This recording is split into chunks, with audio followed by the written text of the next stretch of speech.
Hi hello friends, welcome to my first mini blog. ಎಲ್ಲರೂ ಹೇಗಿದ್ದಾರೆ? ಎಲ್ಲರೂ ಚೆನ್ನಾಗಿದ್ದಾರೆ ಎಂದು ಭಾವಿಸ್ತಾ ಇವತ್ತಿನ ಬ್ಲಾಗ್ನ ಸ್ಟಾರ್ಟ್ ಮಾಡ್ತಿದ್ದೀನಿ. ಫ್ರೆಂಡ್ಸ್, ನಾವಿವತ್ತು ಶ್ರೀ ಆದಿಶಕ್ತಿ ಚನ್ನಗನಳ್ಳಿ ಅಮ್ಮ ದೇವಸ್ಥಾನಕ್ಕೆ ಹೋಗ್ತಾ ಇದ್ದೀವಿ. ಅದಕ್ಕೋಸ್ಕರ ನಾವು ಆಗರೆಯಿಂದ ಬಸ್ ಹತ್ತಿ ಹಾಸನ ಬಸ್ ಸ್ಟಾಪಲ್ಲಿ ಬಂದು ಇಳಿದಿದ್ದೀವಿ.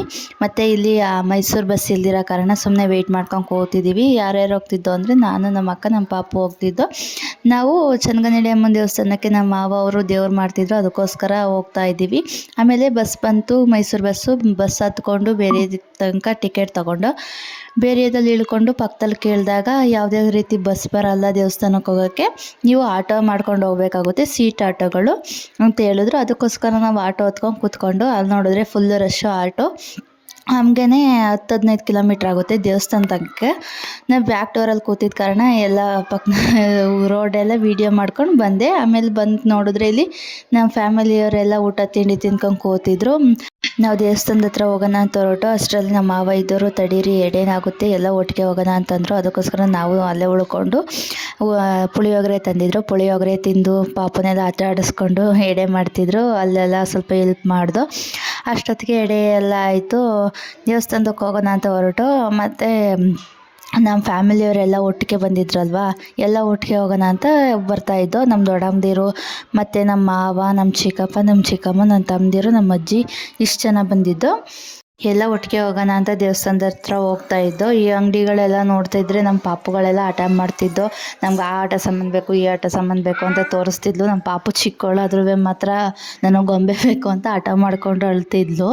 ಮತ್ತು ಈ ದೇವಸ್ಥಾನದ ಬಗ್ಗೆ ಹೇಳಬೇಕು ಅಂದರೆ ಫಸ್ಟ್ ಈ ಥರ ಸೀಟೆಲ್ಲ ಹಾಕಿರಲಿಲ್ಲ, ಫುಲ್ ರೋಡ್ ಮಾತ್ರ ಇತ್ತು ದೇವಸ್ಥಾನದ ಹತ್ರ ಹೋಗೋಕ್ಕೆ. ಈಗ ಶೀಟೆಲ್ಲ ಹಾಕ್ಬಿಟ್ಟಿದ್ದಾರೆ. ನಾವು 2 ವರ್ಷದ ಹಿಂದೆ ಬಂದಿದ್ದು ಮತ್ತು ಇವತ್ತೇ ಬಂದಿರೋದು.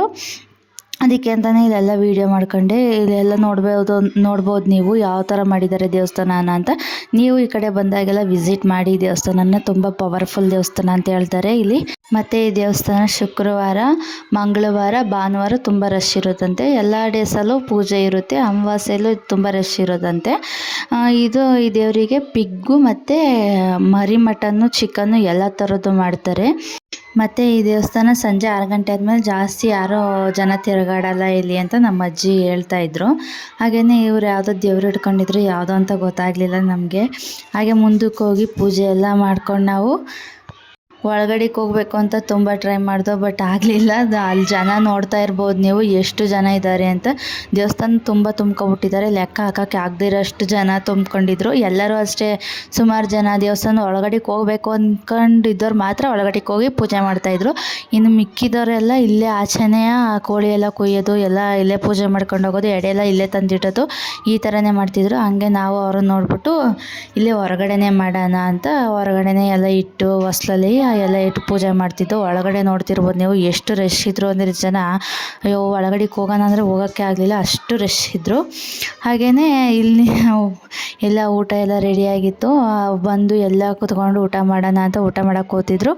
ಇವ್ರು ನೋಡ್ತಿರ್ಬೋದು, ಇವ್ರಿಗೆ ಎಲ್ಲರಿಗೂ ಒಂಥರ ಆದರೆ ಇವ್ರಿಗೆ ಒಂಥರ ಜಗಳ ಆಡ್ತಾ ಇದ್ದೋ ಮಕ್ಳುಗಳೆಲ್ಲ. ಹಾಗೆಯೇ ಇವ್ರು ನನಗೆ ಐಸ್ ಕ್ರೀಮ್ ಕೊಡಿಸಿಲ್ಲ ಅಂತ ಅಳ್ತಾ ಇದ್ದ.